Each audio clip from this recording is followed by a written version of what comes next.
దేవునికి మహిమ కలుగును గాక. దేవుడిచ్చిన మహాకృపను బట్టి, దేవుడిచ్చిన ఈ భాగ్యాన్ని బట్టి దేవునికి కోట్లాది వందనాలు చెల్లిస్తున్నాం. మరి దేవుడు ఈరోజు మనతో ఆన్లైన్లో ఉన్న బిడ్డలతో, ఆఫ్లైన్లో ఉన్న బిడ్డలతో మాట్లాడడానికి ఇష్టపడుతుంది ఏంటంటే, నా దీపము వెలిగించినావయ్యా అని చెప్పి దేవునికి వందనాలు చెల్లిస్తుంది. భయంకరమైన దినాల్లో ప్రతి ఒక్క దీపము వెలిగించి మన దేవుని రాజ్యానికి మతం కులం భేదం లేకుండా ప్రతి ఒక్కరిని మరి ఆయన షకీనా మేఘము కిందకి తీసుకుని వచ్చి ఆ మేఘము ద్వారానే దేవుడు ఏ విధంగా పునరుత్థానుడయ్యాడు అదే మేఘంలాగా రాబోతున్నాడు. కాబట్టి ఆ మేఘం కిందకి అందరూ రావడానికి దేవుడు సహాయం చేసేలాగా కోరుకొని మరి దేవుని ఆరాధిద్దాము.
నా హృదయ కోవిలపై దీపాల తోరణమై చేసావు పండుగ వెలిగావు నిండుగా అనే దేవుని మన హృదయంలో వెలిగిద్దాం.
నిర్గమకాండం 27వ అధ్యాయము 20వ వచనం చూద్దాము. చూడండి, అందరూ ఆన్లైన్లో ఉన్నవాళ్ళు, ఆన్లైన్లో ఉన్నవాళ్ళు కూడా దేవుడు ఈరోజు దేవుని యొక్క దీపము, యెహోవా పెట్టిన దీపం అన్నమాట, మనలో దేవుడు వెలిగిస్తారు. ఆ దీపము ఎప్పుడైతే వెలుగుతూ ఉంటుందో మరి శ్రమలు, తుఫాన్ లాంటి శ్రమలు, ఇబ్బందులు, సమస్యలు అన్నీ కూడా విడుదల వస్తాయి. విడుదల వస్తుంటే దేవుణ్ణి సంతోషపరుస్తాము. దేవుణ్ణి ఎలా సంతోషపడతాము? దేవుని ఆరాధిస్తాము. ఆయన ఆరాధిస్తున్నప్పుడు సింహాసనాసీనుడే మన మధ్యకు వస్తాడు. ఏది కావాలంటే ఆయన ఇస్తాడు. ఏదైతే మనలో సమస్యలు ఉన్నాయో ఆ సమస్యలకి సాతానుడు ఏ విధంగా ఆటంకాలు పెట్టాడో, తండ్రి చిత్తాన్ని నెరవేర్చకుండా, ఆయనకి ఇష్టమైన పనులు చేయకుండా, సాతానుకి ఇష్టమైన పనులు చేసి సాతానుకి దగ్గర అవుతుంటే ఆ దీపం ఆరిపోతుంది. అలాంటి ఆ ఆరిపోయిన దీపాన్ని దేవుడు వెలిగిస్తాడనమాట. ఎటువంటి శ్రమైన, ఖడ్గమైన, హింసైన, ఉపద్రవమైన ఆయన ప్రేమకి ఎడబాపనని పౌలు గారు ఏం చెప్తున్నారో ఆ విధంగా నేను క్రీస్తుని పోలి నడుస్తున్నాను, మీరు నన్ను పోలి నడవడానికి ఒక ఛాలెంజ్ గా నిలబడినప్పుడు దేశం క్షేమంగా ఉంటది. ఎందుకంటే దేశము ఈరోజు బంగాళాఖాతంలో మరి తెలుగుదేశ ప్రజలు మరి వర్షాలు, ఈ తుఫానులతో బాధపడుతూ ఉంటే, మరి ఇంకా అనేకమైన దేశాల్లో జపాన్ ఏంటి, అమెరికా ఏంటి, మరి భూకంపాలు, సునామీతో బాధపడుతున్నాయి. ఎందుకంటే దేవుని ఉగ్రత, ప్రకృతి గర్జిస్తుంది. ఎందుకంటే ప్రకృతి ఆయన మహిమను ప్రచురణ చేసింది. అది కీర్తనాకారుడు దావీదు భక్తుడు చెప్తా ఉన్నాడు కదా.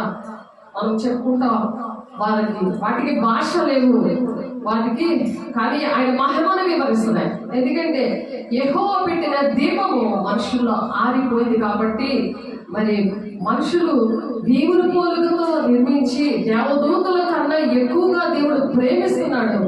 ఆయన వాళ్ళ కోసం ప్రాణం పెట్టి ఆఫ్ చేయాలి.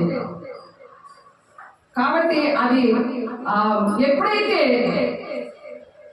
దేవుడు ఆ విధంగా యెహోవా పెట్టిన దీపముగా ఉంచాడో, ఆ దీపం ఏంటంటే ఎప్పుడు వెలుగుతూ ఉంటుంది.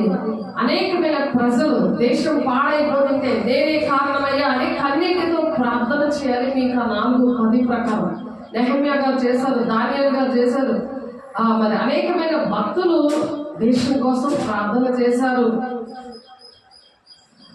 కాబట్టి పంజాబ్ కోసం ఒక ఆయన జాన్ హైడీ గారు చేశారు. మరి వాళ్ళ నిష్ఠతో ఉన్న ప్రజలు, కానీ భక్తి తెలియదు.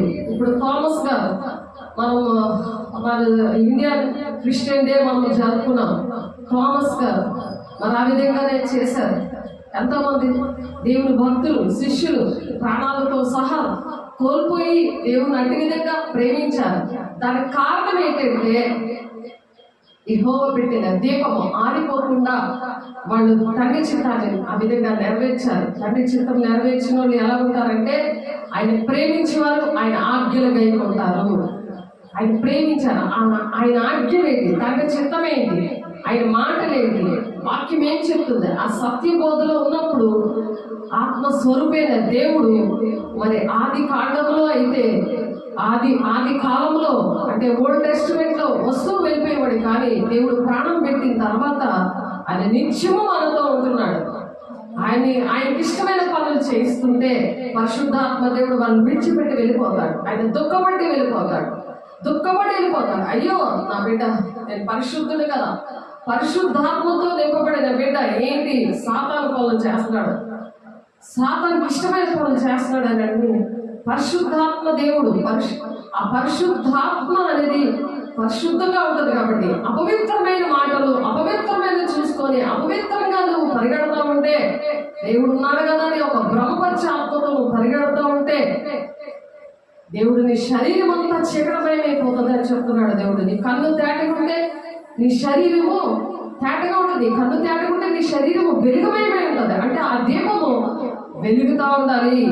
ఆ దీపస్తంభం ఎప్పుడు కూడా అది వెలుగుతూ ఉండాలి. అంటే ప్రార్థనాత్మ, దేవుడు కన్నీటితో కూడిన ఆత్మ దేవుడు కుమ్మరించినప్పుడు వాక్యం గుర్తుంటుంది, దేవుడు మాటలు గుర్తుంటాయి. గుర్తుంటున్న వాళ్ళే ప్రార్థన చేయగలరు, అనుక్షణము కూడా దేవుడితో గడపగలరు. ఒక వేదన దుఃఖం ఉంటుంది. కాబట్టి అలా ఉండాలని దేవుడు ఆశపడుతున్నాడు. మరి సిరియా చర్చిలో కూడా మరి ఆదివారం బాంబులు వేసేసాడు. ఎందుకంటే దేవుని సన్నిధి లేని దగ్గర ఆయన ఉండడు. ఆయన లేనప్పుడు అటువంటి ప్రమాదాలు జరుగుతాయి. ఆయన సన్నిధి మరి ఇర్మియా 17:16లోనే మరి నీ నిన్ను ఒకసారి అది మాట చదువుకుందాం ఒకసారి. ఇర్మియా 17వ అధ్యాయము.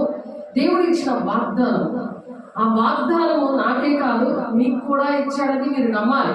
నాతో దేవుడు నేను అటువంటి భయంతో ఉన్నప్పుడు, అటువంటి వేదనతో ఉన్నప్పుడు నాతో మాట్లాడాడు దేవుడు సూటిగా.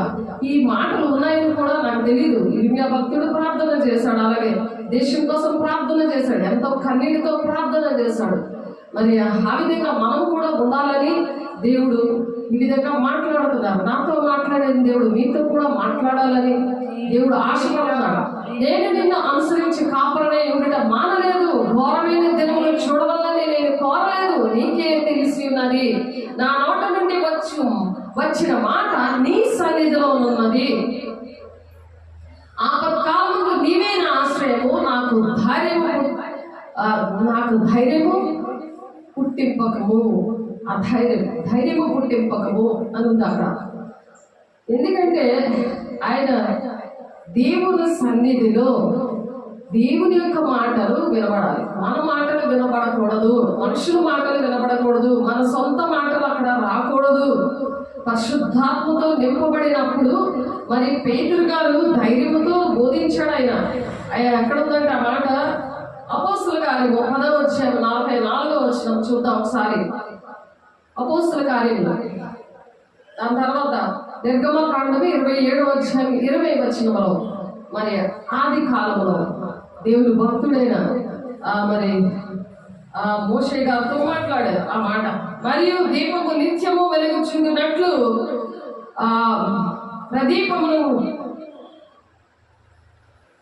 దీపము నిత్యము వెలుగుచున్నట్లు ఆ దీపమునకు అది ఒలీవల చెట్టుతో ఒలీవల నూనెతో చేయబడిన ఆ దీపాన్ని అంట ఇశ్రాయేలుకు ఆజ్ఞాపిస్తున్నాడు అనమాట.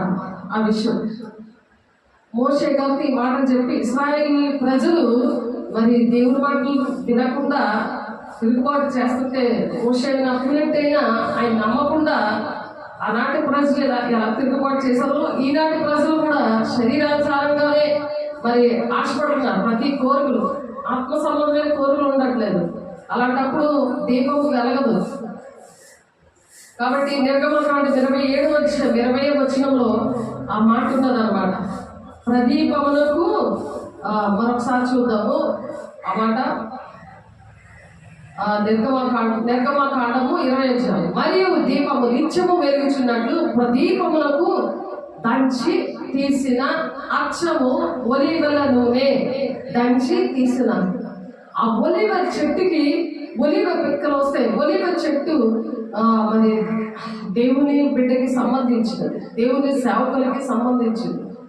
ఆ పిక్కలంట దంచితే ఎలా ఉంటుందంటే ఆ నూనె అంటే అటువంటి అభిషేకముతో రాత్రంతా ప్రార్థన చేయమనుంది. మెలకు కలిగి ప్రార్థన చేయాలి దేవుని దగ్గర. మరి యాకోబు ఏ విధంగా పోరాడాడో నువ్వు ఆశీర్వదిస్తానే కానీ నేను విడిచిపెట్టనయ్యానంటే మరి ప్రజలతోనూ దేవుడితోనూ పోరాడి గెలిచావు కాబట్టి ఇక మీదట నువ్వు యాకోబు కాదు ఇశ్రాయేలు అని చెప్పారు.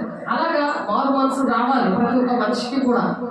పాత్రలన్నీ కూడా గతించిపోయిన ఇదిగో కృతమైన నూతనమైన స్వభావం, నూతనమైన ఆత్మ, నూతనమైన జీవితము కలిగించేదే యెహోవా పెట్టిన దీపం అనమాట. అప్పుడు ఆ విధంగా దంచి తీయడం అంటే ఆ విధంగా మారడం అనమాట దాని అర్థం ఆత్మీకంగా.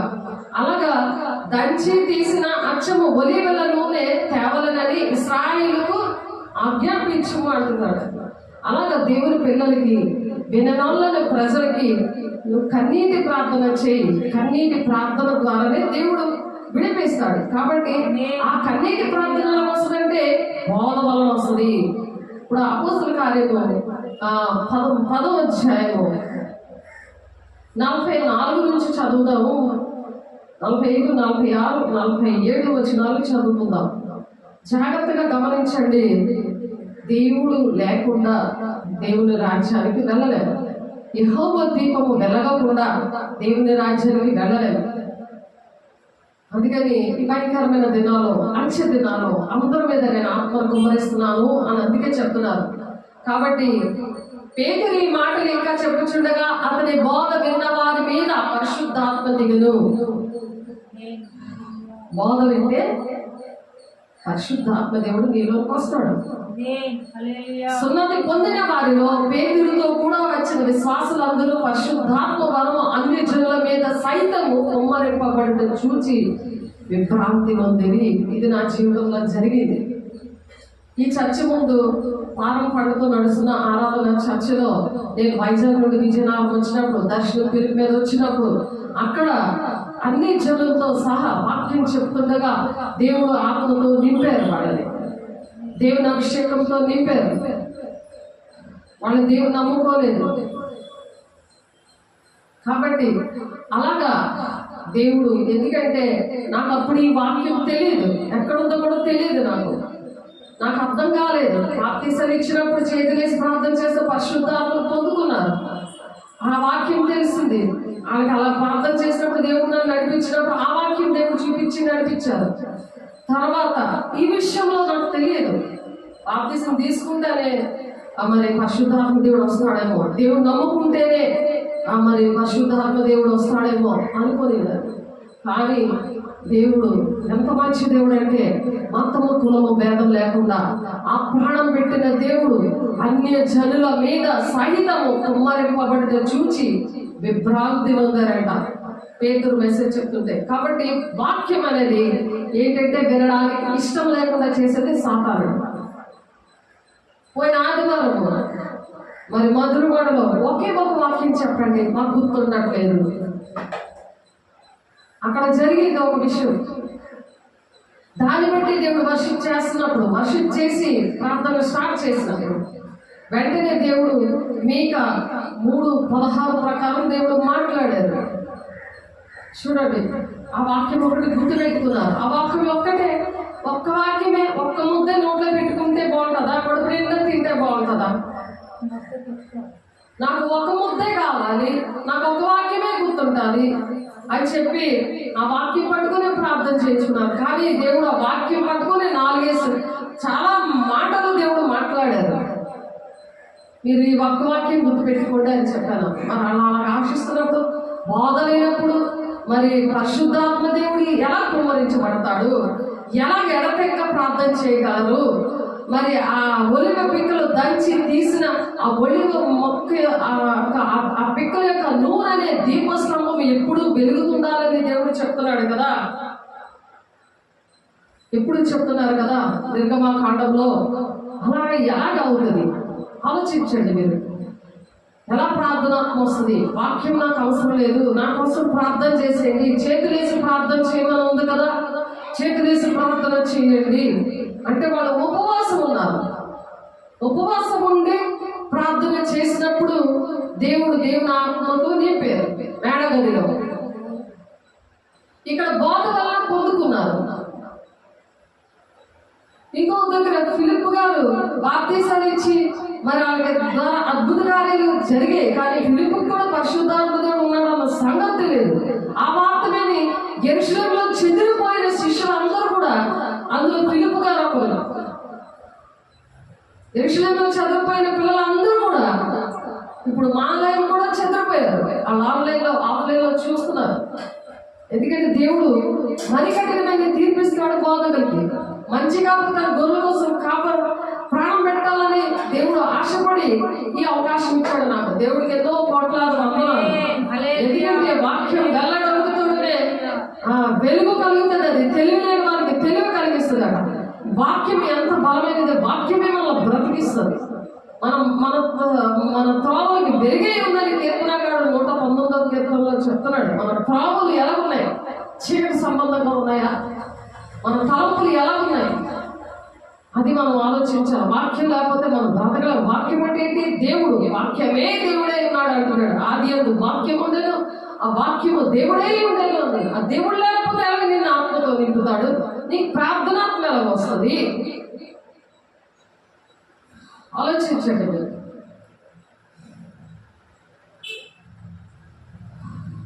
మీక 3:16లో ఆ మాట ఉంటుంది. ఆ మాట ద్వారా దేవుడు మాట్లాడాడు.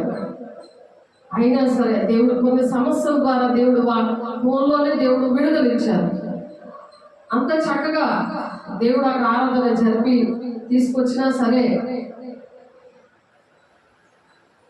దేవుడు ఎంత కృప చూపించారంటే మరి అక్కడ సమాధానం ఇచ్చారు, విడుదల ఇచ్చారు. కానీ మనుషుల వల్ల కాదు, దేవుడి వల్ల అది జరిగింది.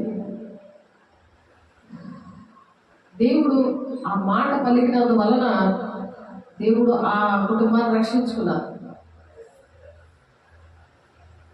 చూడండి ఒకసారి ఆ మాట. ఎందుకంటే ప్రతి ఒక్కరూ కూడా ఆ విషయము బాగా గుర్తుపెట్టుకోవలసిన విషయం.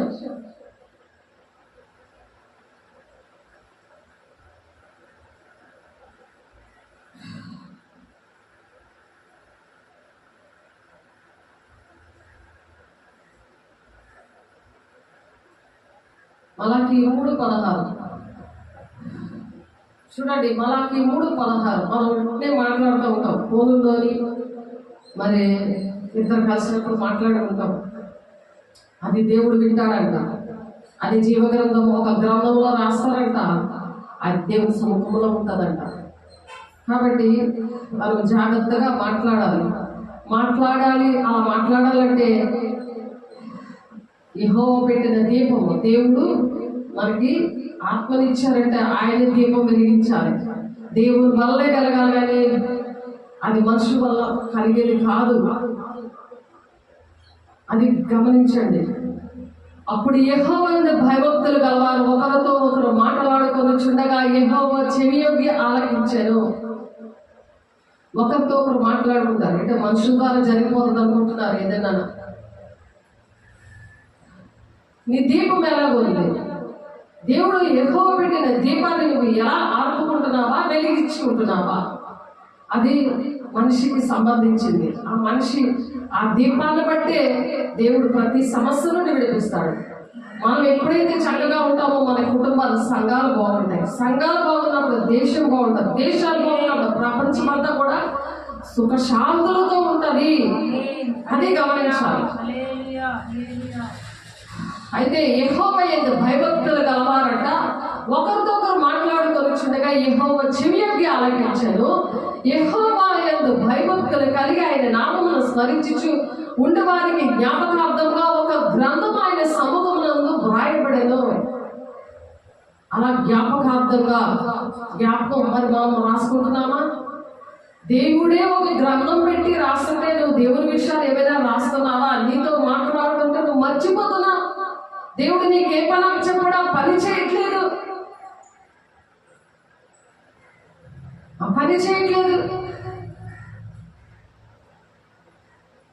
పని చేయలేనప్పుడు దేవుడు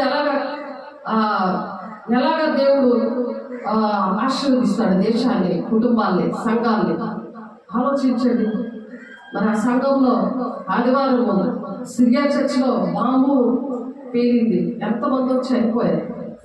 ఇవే కాదు, అనేకమైన చోట్ల మీరు చూస్తున్నారు, చాలా మంది చనిపోతున్నారు. చాలా అల్లకల్లోలంగా దేశం ఉంది. యుగాంతం వచ్చేసిందని అందరూ చెప్తున్నారు. అన్ని మతాలలో చెప్తున్నారు. దేవుడు అందరితో కూడా మాట్లాడుతాడు. ఫరోతో మాట్లాడాడు కదా, నెబుకద్నెజరుతో మాట్లాడాడు కదా, మతం కులం భేదం లేదు కదా, దానితో మాట్లాడాడు కదా. ఆ ఫరో కానీ నెబుకద్నెజరు రాజు కానీ దేవుని పిల్లల కారు. మరి దానియేలు అయితే దేవుని పిల్లడు. వాళ్ళతోటి వీళ్ళతో మాట్లాడాడు కదా. ఈనాడు కూడా అలాగే మాట్లాడుతున్నాడు. హెబ్రీయులు 1వ అధ్యాయం 1వ వచనంలో ఉంది. ఆనాడు మాట్లాడిన దేవుడట ఈనాడు కూడా మాట్లాడుతున్నాడు. అప్పుడే మాట్లాడుతున్నాడు. ఇప్పుడు ఎవరు మాట్లాడతారు అనుకుంటున్నారు ప్రజలు. ఆనాడు భక్తుల ద్వారా దేవుడు మాట్లాడాడు. ఇప్పుడు ఎలా మాట్లాడేస్తాడు అని మాట్లాడే అనుభవమే లేకుండా ఉన్నారు. ఎందుకంటే ఈ దీపం ఆరిపోయింది. ఆ దీపం ఆరిపోయింది కాబట్టి అందరి దీపాలు కూడా అలా ఆరిపేస్తున్నారు అలాంటి మాటలు చెప్పి. కానీ దేవుడు మాటలు చెప్పి దేవుడి కోసం బ్రతకదాం అని అందరితో మనం చెప్పాలి. మనం బ్రతకాలగా అందరి కోసం బ్రతికేలా చేయాలి. మరి వేసి అలా చేయడానికి 3.5 సంవత్సరాలు అవినేపించడానికే వచ్చారు. శారీరకమైన బోధ చేయలేదు ఆయన. శరీరానుసారమైన ప్రేయర్ పాయింట్లు పెట్టలేదు ఆయన. మీకు ఏది కావాలో పర్లోకం తెలుసు, ఆయన ఇస్తాడన్నాడు. అలాగే అలా చేసి చూపించాడు. 2 రొట్టెలు 2 చేపలు 5 రొట్టెలు 5,000 మంది పురుషులు లెక్క అది. మరి స్త్రీలు పిల్లలు చూస్తే 3 మంది లెక్క. ఆలోచించండి. పూర్వకాలమందు నానా సమయంలోనూ నానా విధములుగా ప్రవక్తల ద్వారా మన పితరులతో మాట్లాడిన దేవుడు ఈ దినముల అంతమందు కుమారుని ద్వారా మనతో మాట్లాడాడు. ఆయన ఆ కుమారుని సమస్తమునకును వారసులుగా నియమించాను. ఆయన ద్వారా ప్రపంచములను నిర్మించెను. చూసారా ఎలాంటి దేవుడు మన దేవుడు? అందరినీ ప్రేమించే దేవుడు. అందరితో కూడా ఆ దినం ఎలా మాట్లాడాడు, ఈ దినం కూడా మాట్లాడుతున్నాడు. మాట్లాడి మరి శ్రీశైలం కూడా డేంజర్ లో ఉందని చెప్తున్నారు. ఇప్పుడు శ్రీశైలం మరి ఫ్లైట్ పడిపోయింది. మరి 524 మంది చనిపోయారు. మరి 2సారి కూడా అలాగే జరిగింది. మరి అండమాన్లో మరి భూకంపం, మరి ప్యారడైస్ లో కూడా ప్యారిస్ లో కూడా మరి చాలా భయంకరమైన పరిస్థితులు ఉన్నాయి. అనేకమైన ఇలాంటి వార్తలు మనము చూస్తున్నాం. ఎందుకంటే ప్రకృతి గర్జిస్తుంది. దేవుని బిడ్డలారా, దేవుని మాట విందాం. కాబట్టి ఆనాడు మరి ఏలియా గారు ఎన్నో అద్భుత కార్యాలు జరిగినా సరే నేను ఒంటరిగానే ఉన్నాను, నాకు ఎవరు లేరు అని చెప్పి చనిపోదాం అనుకున్నాడు ఆయన. యోనా కూడా అలాగే తల్లి చిత్తాన్ని నెరవేర్చకుండా తను కూడా విసిగిపోయి చనిపోదాం అనుకున్నాడు. సంఖ్యాకాండం 11:14 ఒంటరిగా ఆయన ఉండి మోషే గారు కూడా అలాగే ఈ ప్రజలు నా మాట వినట్లేదు అనుకున్నాడు ఆయన. అలాగే మొదటి రోజు 19:4 నా ప్రాణం తీసుకోదేవా అని ఒక చెట్టు కింద బద్రీ వృక్షం దగ్గరికి వెళ్ళి ఏడుస్తాడు ఏలయ్య, నా వల్ల కాదు అని చెప్పి, ఈ ప్రజలతో నా వల్ల కాదు అని చెప్పి. ఆ బయలు అక్కడ ఒక ప్రవక్త ఉంటుంది, అందరినీ చంపేస్తూ ఉంటుంది. ఏలియా అలాగే బాధపడతాడు. మరి యోనా కూడా అక్కడ మంచి చక్కటి చెట్టు పాదు వేస్తా ఎండకు భరించుకోలేక నేను కూడా చనిపోతే బాగుంటుంది అని అనుకున్నాడు ఆయన. ఆ ఎండకు భరించుకోలేక. కానీ మరి ఆదిమ కాలంలో పాత నిబంధనలో భక్తులు ఎందుకు అలాగా చనిపోదాం అనుకున్నారంటే, దేవుడు ఎన్నో అద్భుత కార్యాలు చేసినా మర్చిపోయారంటే, పరిశుద్ధాత్మ దేవుడు ఆ టైంలో ఆ కార్యాలు చేసి వెళ్ళిపోయాడు. కానీ ఈ దినాల్లో పరిశుద్ధాత్మ దేవుడు నిత్యము ఉండడానికి మరి ఆయన ప్రాణం పెట్టి వేసే మన కోసం ప్రాణం పెట్టి మానవాళి రక్షణ కోసం ఏ ఒక్కరూ నశించుకోకూడదని ఆయనకి ఇష్టం లేక ఆయన తండ్రి చిత్తాన్ని నెరవేర్చి ఆయన తండ్రి గుడి భాషను కూర్చుండి కూడా పరిశుద్ధుల కోసం విజ్ఞాపన చేస్తున్నాడు. అందుకనే నువ్వు ఒంటరి కాదు.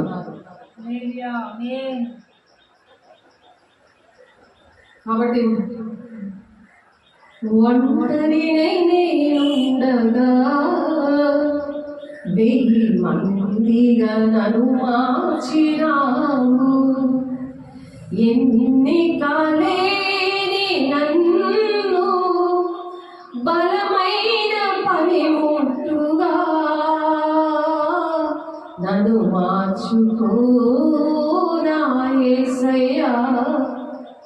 పరిచర్యలో నన్ను వాడుకో అని మనం ప్రార్థన చేయాలి. అది యెషయా 60:22 ఉంటుంది.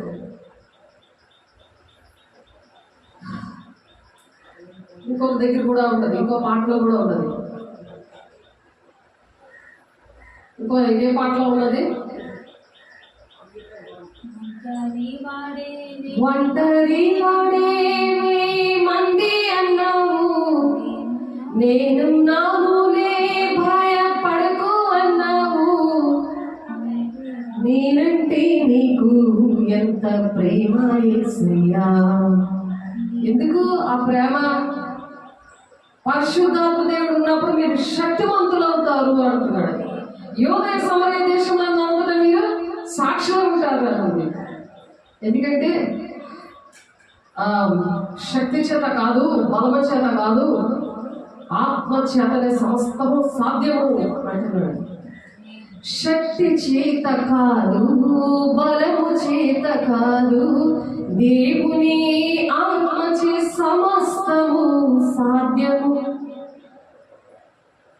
ప్రతిది కూడా సాధ్యమైనది. యెహోవా పెట్టిన దీపము ఎప్పుడు వెలుగుచుండది అండి అని అంటున్నాడు ఆయన. అది మోషే గారు అన్నాడు, చెప్పాడు. దేవుడు ఈనాడు కూడా ఎప్పుడు కూడా మన దీపం వెలిగించుకొని ఉండాలి అని చెప్తున్నాడు. కాబట్టి 2 కొరింథీ 9:8 అన్నిటి అందులో మీరు ఎల్లప్పుడూ మీరు సర్వ సమృద్ధి కలవారి ఉత్తమమైన ప్రతి కార్యము చేయుటకు మీ ఎడల సమస్త విధములైన కృపను విస్తరింపజేయగలడు. ఆమేన్. ఆయన కృపను బట్టి మనం జీవిస్తున్నాం. ఈ కృపకాలం కరిగిపోయే టైం అయిపోతుంది. పరిశుద్ధాత్మ దేవుడు ఎత్తబడే గుంపులోనికి తీసుకెళ్లిపోయే టైం ఉన్నది. పెళ్లి కుమార్తె సంఘంగా చెక్కుతున్నాడు, తయారు చేస్తున్నాడు. పెళ్లి కుమారుడు చేతిలో పెడతాడు. ఆయన ద్వారం దగ్గరే ఉన్నాడని మరి మత్తయి సువార్త 24:32 నుండి మనం చదువుకున్నాం. వసంతకాలం సమీపించింది, ఈ ఆయన ద్వారం దగ్గరే ఉన్నాడు. ఎందుకు ద్వారం దగ్గర ఉన్నాడు? అడిగేయకుండా రాకుండా ఎందుకున్నాడు? 2 పేతురు 3:9 ఉంది. ఆయన రావడం ఆలస్యమేం కాదు. ఎందుకంటే నువ్వు నేను రక్షించబడాలి, తండ్రి చిత్తాన్ని నెరవేర్చబడాలి అని. చదువు 2 పేతురు రాసిన 2వ పత్రికలో ఆయన ద్వారం దగ్గరే ఉంటే ఎందుకు రావట్లేదు? మనం ఈ మాటలన్నీ చెప్పుకున్నాం. ఎందుకంటే భయంకరమైన దినాల్లోనే అయ్యో సిద్ధపడదాం, దేవుడు రాకడ సూచనలు అన్నీ జరిగిపోతున్నాయి అని వాక్యము ద్వారా మనం సరి చేసుకోవాలి. మన ఇంటి అందరినీ తీసుకెళ్ళాలి, సంఘంలో ఉన్న వాళ్ళందరినీ తీసుకెళ్ళాలి. ఇది బాధ్యత మనం వహించాలి ఇప్పుడు. అంతేగాని మనం ఇంకా ఇల్లు కట్టుకుందాం, ఇంకా పెళ్లిళ్ళు చేద్దాం. అప్పుడు నోవహు దినాల్లో ఉన్నాము, అప్పుడైతే ఇల్లు కట్టుకుంటున్నారు, పెళ్లి చేసుకుంటున్నారు. ఈ మాటలు ఉన్నారు. నోవహు దినాలు అలాగే జరిగింది. అందరూ మాట వినలేదు, నోవహు మాట వినలేదు. ఆ ఓడలో ఎవరు ఎక్కారు? ఎవరైతే సిద్ధపడ్డారు తన కుటుంబమే ఎక్కారు. కనీసం నీ కుటుంబాన్ని సిద్ధపరచుకోరు కదా. ఆలోచించండి, ఎంతో ప్రేమగా దేవుడు మాట్లాడుతున్నారు. కొందరు ఆలస్యమని ఎంచుకున్నట్లు ప్రభు తన వాగ్దానం గురించి ఆలస్యం చేయవాడు కాడు గాని ఎవడనూ నశింపవల్లని ఇచ్చయింపక అందరూ మారుమనసు పొందవలనని కోరొచ్చు మీ ఎడల దీర్ఘశాంతము గలవాడై ఉన్నాడు. దీర్ఘశాంతంగా ఉండి అడుగు ఇయ్యట్లేదు. నువ్వు నేను నశించిపోతామని పెళ్లి కుమార్తె సంఘంగా ఎత్తబడే గుంపులో ఉండకుండా విడిచిపెట్టే గుంపులో ఉంటే ఆ సాధారణ గడి చేతిలో చచ్చిపోతేనే మనం వెళ్ళాలి కానీ దేవుని రాజ్యానికి లేకపోతే 7 శ్రమ దినాల్లో నానా శ్రమలు అనుభవించాల్సి వస్తుంది. అందుకని సిద్ధపడదాం, దేవుని బిడ్డ సిద్ధపడదాం. కాబట్టి ఇనుము చేత ఇనుము పదులు చేయబడుతున్నారు. ఆత్మీయ సహవాసం, తండ్రి చిత్తాన్ని నెరవేర్చే సహవాసం, పరిశుద్ధాత్మతో నింపబడి ఇప్పుడు వెలుగుచు దంచి తీసిన ఆ ఒలివల నూనె అనే అభిషేకముతో మనం నింపబడి మనం ఎప్పుడు ఎడతెక్క ప్రార్థన చేసి వెలుగుగా ఉండండి అని చెప్పాడు. ఎస్తేరు రాణి అని ఒక ఆమెతో. కానీ శరీర బోధక అంకితం అయిపోయింది ఆమె. ఆలోచించండి దేవుని బిడ్డలారా, దేనికి అంకితం అయిపోతున్నారు? అవేమి మనకు రావు, భూ సంబంధం ఏమి రావు. భూ సంబంధమైన వాటి కోసమే వెతికే బోధలు మనకు వద్దు. కాబట్టి ఈ ఆత్మీయ బోధ వలన ఇనుములాగా ఉంటుంది, దేవుని అగ్నితో కూడింది. ఆ అగ్ని వంటి ఆ దీపము వెలిగించినప్పుడు అగ్నిగా ఉంది. ఆ ఇనుముతోటి ఎలాగైతే కత్తిని సానబడితే ఎలా ఉంటుందో వాక్యం అనే ఖడ్గము ద్వారా దేవుడు సాతాను వేసిన అగ్ని బాణాలను ఎదిరించడానికి దేవుడు సహాయం చేస్తాడు. కాబట్టి అలాగా ఉండకుండా నరికి వేసిన చెట్టు, ఆ చెట్టు ఏంటవుతుంది, ఆ కొమ్మ ఎండిపోయిన చెట్టు తర్వాత భూమిలో తెలిపోయి కుళ్ళిపోతుంది. అది భూమిలో మట్టిలో కలిసిపోతుంది. ఎండిపోయిన చెట్టులో ఉన్న అటువంటి సహవాసం అది భూమిలో కలిసిపోతుంది, కుళ్ళిపోయి. అది మనకు పనికొస్తుందా? ఆలోచించండి. అటువంటి సహవాసం కాదు. మృతులను పాట పెట్టుకొనిమ్ము అని చెప్పాడు అంతే. అందుకనే మృతులు దేవుని స్తుతించరు. నువ్వు జీవిస్తున్నావు కానీ నువ్వు మృతుడివే. అలా మృతమైన చెట్టు, నరికేసిన చెట్టు, మరి దీనికి పనికిరాని చెట్టు, దానితో సహవాసం చేస్తే ఈ ఒలివ చెట్టుతో మనం సహవాసం చేయాలి. అగ్నిగా దేవుడు మండింపజేస్తాడంట. అలాగా ఒలివ చెట్టు అదట ప్రతి దినం అది వెలుగుతుండాలి. 6 గంటల నుంచి అది వెలుగుతూనే ఉండాలని ఉంది. లేవి కాండంలో ఉంటుంది ఆ మాట. చూద్దాము. లేవి కాండం 24వ అధ్యాయం. అనేకమైన చోట్ల ఉంది కానీ మనం ఆ మాట ద్వారా బలపరచబడదాం. ఎందుకంటే వాక్యము ద్వారానే బోధ విన్న వారు అందరి మీద కూడా దేవుని ఆత్మతో నింపబడ్డారు. మరియు యెహోవా మోషేకి ఎలాగ సెలవిచ్చెను, దీపము నిత్యము వెలుగుచుండునట్లు ప్రదీపము వరకు దంచి తీసిన అచ్చమైన ఒలీవ నూనెను తేవలను అని ఇశ్రాయేలుకు ఆజ్ఞాపించము. ప్రత్యక్షపు గుడారములో శాసనముల అడ్డతెరకు వెలుపల అహరోను సాయంకాలం మొదలుకొని ఉదయం వరకు అది వెలుగునట్లుగా యెహోవా సన్నిధిని దాన్ని చక్కపరచవలను. ఇది మీ తరమునకు నిత్యమైన కట్టడ. తరతరాలు కూడా 1000 తరాలకు దీవెనంటే ఇదే. ఆయన ఆజ్ఞలను ఇవి పాటిస్తే 1000 తరాలకు దీవెన, లేకపోతే 3-4 తరాల వరకు శాపము అని ఉంది. కాబట్టి అపొస్తలులు 2:33లో పరిశుద్ధాత్మ అనే బాప్తీసం తీసుకున్నప్పుడు వాగ్దానం అనేది దేవుడు ఇస్తారనమాట. అది ఆ వాగ్దానం ఎంతవరకు వస్తుందట? అపొస్తలుల కార్యము 2వ అధ్యాయం. అపొస్తలుల కార్యము 2వ అధ్యాయము 33వ వచనం, 33వ వచనం, 38వ వచనంలో ఉంటుంది. అపొస్తలులు 2:38. పేతురు మీరు మారుమనసు పొంది పాపక్షమాపణ నిమిత్తము ప్రతివాడును యేసుక్రీస్తు నామమున బాప్తిసం పొందిడి, అప్పుడు మీరు పరిశుద్ధాత్మను వరము పొందుదురు. ఈ వాగ్దానము పరిశుద్ధాత్మ పొందుకుంటే ఈ వాగ్దానం ఏం చేస్తాట? మీకును మీ పిల్లలకును దూరస్తులందరికీ, అనగా ప్రభువైన మన దేవుడు తన యొద్దకు పిలిచిన వారందరికీ చెందునని వారితో చెప్తాను. దాని దగ్గరికి ఎవరైతే పిలిచాడో దేవుడు మాట విన్న వాళ్ళు పిలుస్తాడు. ఆ పిల్లలందరూ వచ్చారనుకో, ఆ పిల్లలందరికీ ఇస్తాడండి. మీ పిల్లలకి, ఆత్మీయ పిల్లలు, ఆత్మీయంగా పెంచుతున్నావా, శారీరకంగా పెంచుతున్నావా నీ పిల్లల్ని? సమయంతో చెప్తాడు కదా, సమయం పాలు విడిచిపెట్టిన టైం నుండి మాట్లాడాడు కదా. హన్న ఎలాగ కన్నీరు కాల్చింది, తన హృదయాన్ని ఎలా కుమ్మరించింది సన్నిధిలోకి వచ్చి, అలా కుమ్మరించాలి. దేవుడి సన్నిధిలో పిల్లల కోసం అలా కుమ్మరించాలి. ఆత్మీయ పిల్లల కోసం, శరీరానుసారమైన పిల్లల కోసం కుమ్మరించాలి. ఇప్పుడు సమయాన్ని సమర్పించింది దాన్ని అలాగా సమర్పించాలి దేవుడి బిడ్డల్ని. మన పిల్లలు మనం వాళ్ళతో ఏదో బిజినెస్ చేద్దాము, వాళ్ళ పక్క మంచి ఉద్యోగాలు చేస్తే చక్కగా వాళ్ళని ఎంజాయ్ చేద్దాము, అది కాదు. కాబట్టి బోధ, సహవాసము, ప్రార్థన, ఉపవాసం ద్వారా దేవుడు మనల్ని నడిపిస్తాడు, అలా విడిపిస్తాడు. అలాగా మరి పరిశుద్ధాత్మను పొందుకున్నప్పుడంట శక్తివంతులు అవ్వారంట. యోదయ సమయ దేశంలో అంతటా మరి సాక్షులుగా ఉన్నారని చెప్తున్నారు. అలాగే అపోస్తలుల కార్యం 2వ అధ్యాయమే మరి 1 నుంచి 14 వచనాలు చూస్తే భాషలతో మాట్లాడేవాడు. దేవుని వాక్యము చెప్తుంది ఏంటంటే, అపోస్తలుల కార్యము 1 చూద్దాం. ఇప్పుడు తర్వాత 2వ వచనం చూద్దాం. 1వ అధ్యాయం 14వ వచనం.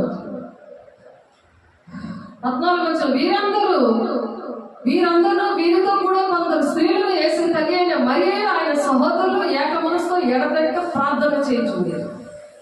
ఏక మనసు ఉండాలి. పరిశుద్ధాత్మ పొందుకోవాలంటే ఈ దీపం యెహోవా పెట్టిన దీపం వెలగాలి అంటే, నిత్యము వెలగాలి అంటే, అది 1000 తరాల వరకు దీవెనకరంగా ఉండాలంటే లేవి ఖండంలో చెప్పినట్లుగా దేవుడు ఏమంటున్నారు? ఎడతెగక ప్రార్థన చేయాలంట. ఏక మనసుతో ప్రార్థన చేయాలి. ఈ దీపం వెలుగుతున్నప్పుడు ఎప్పుడు కూడా ఈ ఆత్మ మడుగుతూనే ఉంటుంది. అది అతను ప్రార్థన చేస్తూనే ఉంటుంది, అంటే దేవుడితో మాట్లాడుకుంటూనే ఉంటుంది. ఆ కాలం ఇంచుమించు 120 మంది సహోదరులు కూడి ఉండగా పేతురు వారు మంచిగా నిలబడ్డాడు. 120 మంది చేశారు. దేవుడు 500 మందిని ఇన్వైట్ చేస్తే 120 మంది వచ్చారు. అలాగా అందులో నువ్వు ఉన్నావా అని దేవుడు అడుగుతున్నాడు.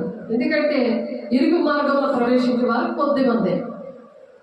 బుద్ధిగల కన్యకలు, బుద్ధి లేని కన్యకల్లో 5 మాత్రమే బుద్ధిగల కన్యకలుగా తేలారు.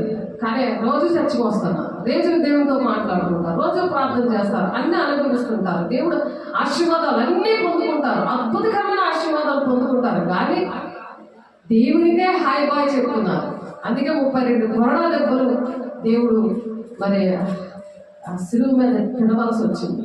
నువ్వు రోజు అలా కొడుతున్నావా? కృతజ్ఞత లేకుండా, తండ్రి చిత్తాన్ని నెరవేర్చకుండా, నాకు ప్రార్థనాత్మ లేదు, కన్నీరు లేదు, వేదన రావట్లేదు, దుఃఖం రావట్లేదు, తండ్రి ఏది చెప్పారో ఆ మాట వినకుండా నేను చెప్పిన ప్రకారం చేయగా ప్రభా ప్రభా అని ఎందుకు పిలుస్తున్నావు అని అడుగుతున్నా సరే, తండ్రి చిత్తాన్ని నెరవేర్చడం వల్లే దేవుని రాజ్యాన్ని ప్రవేశిస్తారు.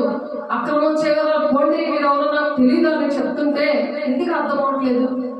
మొత్తం 7-21 ఎందుకు అర్థం అవట్లేదు అంటే పరిశుద్ధాత్మ పొందుకోలేదు, దేవుని ఆత్మ లేదు. అందుకనే మనుషుల సంగతులు మనిషి ఆత్మకే అర్థమవుతాయట, దేవుని సంగతులు దేవుని ఆత్మకే అర్థమవుతాయట. అర్థం కాదు అని అంత చెప్పుకున్న చెవుటంటే చంకముక్తి ఎలా ఉంటుంది? వినపడుతుందా? మనం చెప్తే పక్కోళ్ళు చెప్తుంటారు అని చెవుటోళ్ళండి. ఇద్దరికి చెప్పారు నాకు చక్కగా ఆ మొక్క తలపోటుతో బాధపడుతుంది. నీకు పాము కనబడుతుంది కదమ్మా, నీకు తలపోటు అందుకే వస్తుంది, మానవ దోషం వచ్చి తలగల నడినెత్తి నేను పగలబడతానని వాక్యం ఉంది. నువ్వు 2 మాటలు చెప్పకు, అది 2 మాట్లాడుతుంది, లోపల ఒక మాట బయట ఒక మాట. కాబట్టి సహోదరులు యేసుని చంపేశారు, ఎన్నో అద్భుతకారులు మహత్కారులు సూచక్రియలు చూసి వాళ్ళే సిలువేయండి ఆ బర్బాన్ని విడిచిపెట్టండి అన్నాడు. అలాంటి లిస్టులో ఉన్నావు అనంటే ఆవిడ చెవుడుతండి అని చెప్తున్నారు. చెవుడు మీద మోగ దయ్యమా, దేవుడు ఏసునామములో బయటికి పొమ్మని ఆజ్ఞాపిస్తారు. మాటలు చెప్పలేరు, దేవుడి మాటలు చెప్పలేరు, వినలేరు. చెవులు ఉంటాయి కానీ జ్ఞానేంద్రియాలు అన్నమాట అవి.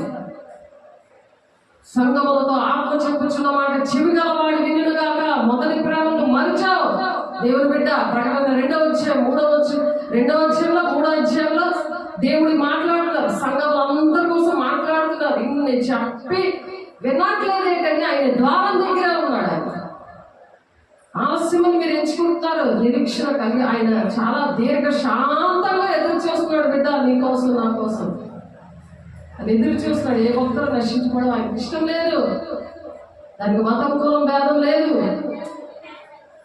దేవుని బిడ్డ ఒకసారి ఆలోచించుకో. అంచె దినముల యందు నేను మనుషులందరి మీద నా ఆత్మను కుమ్మరించదని మీ కుమారుల మీదను కుమార్తెల మీద కుమారులను ప్రవచిస్తారు. దేవుడు ఆ కార్యాలన్నీ చేశాడు నా జీవితంలో, నా పిల్లల జీవితంలో పరిచయం చేసిన దగ్గర. అందుకే ఆ వేదవతో చెప్పడానికి దేవుడు సహాయం చేశాడు. ఆ వేదన ఎందుకు నేర్పిస్తాడు?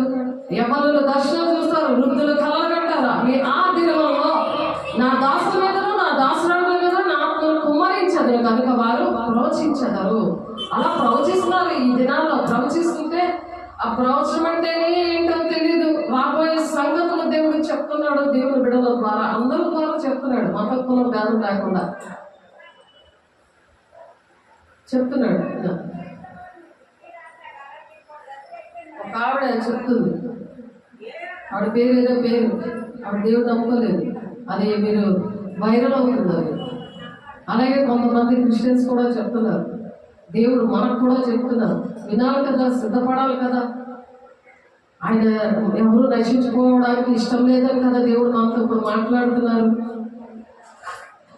పైన ఆకాశము మహత్కారమే, కింది భూమి మీద సూచక్రియలను రక్తమును అగ్నిని పొగ ఆవిరిని కలుగజేశాను. ప్రభు ప్రత్యక్షమగు ఆ మహాదినము రాక మునుపు సూర్యుడు చీకటగాను చంద్రుడు రక్తముగాను మారుదురు. అప్పుడు ప్రభు నామం బట్టి ప్రార్థన చేయవారు అందరూ రక్షించబడుతారని దేవుడు చెప్తున్నాడు. ఇటువంటివన్నీ జరుగుతాయి. దేవుని బిడ్డలారా, భయపడే పని లేదు. దేవుని కోసము మరి సిద్ధపడాలి అని చెప్తున్నారు. అలాగా జరిగింది. ఎప్పుడంటే మొదటి రాజుల గ్రంథం 19:1 ఉంది ఆ మాట.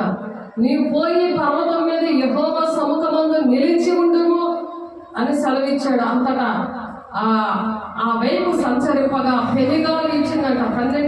12 వచనం వరకు అది చదివితే సేమ్ అదే పరిస్థితులు నా ఆత్మీయ బిడ్డ రూత్ ఇంటిలో, ధ్యానాల ఇంటిలో దేవుడు చేశాడు.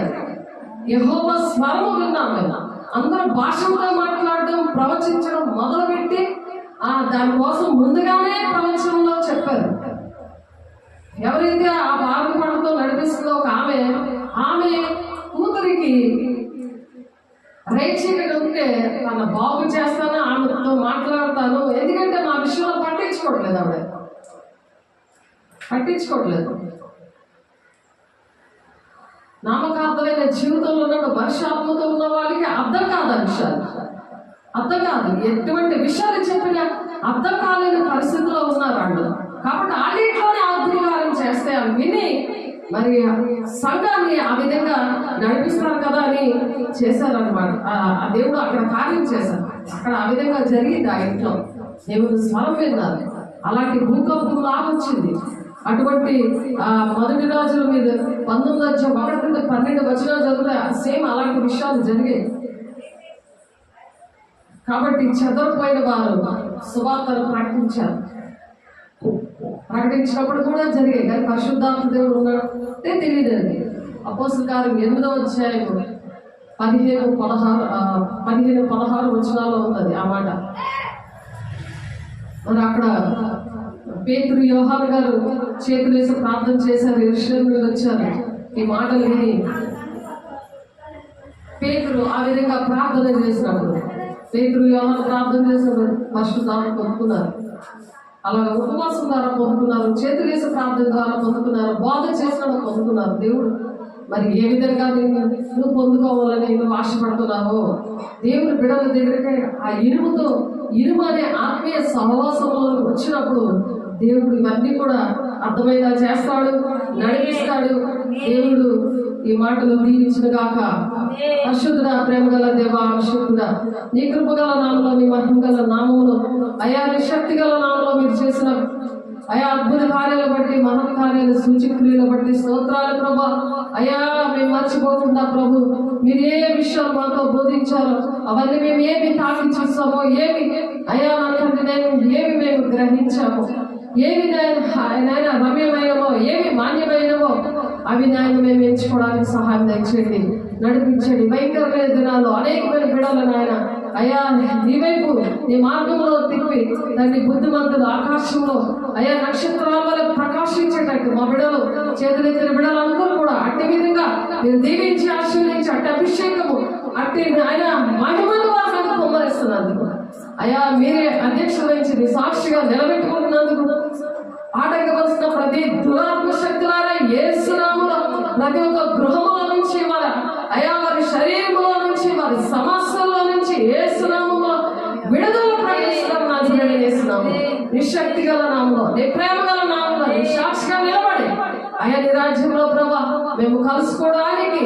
నన్ను ఎత్తబడే గుంపులో మేము ఉండడానికి, అనేక పరిగెట్టడానికి, సమస్యలుగా నడిచిపోవడానికి అయా నా తండ్రి 40:31 ప్రకారం మమ్మల్ని దీవించి ఆశీర్వదించి మీ సమస్త మహిమ, ఘనత, ప్రభావాలు ఆయన మీరే పొందుకుంటున్నందుకు అయా మీకు కోట్లాది వందనాలు స్తోత్రాలు చెల్లిస్తారు.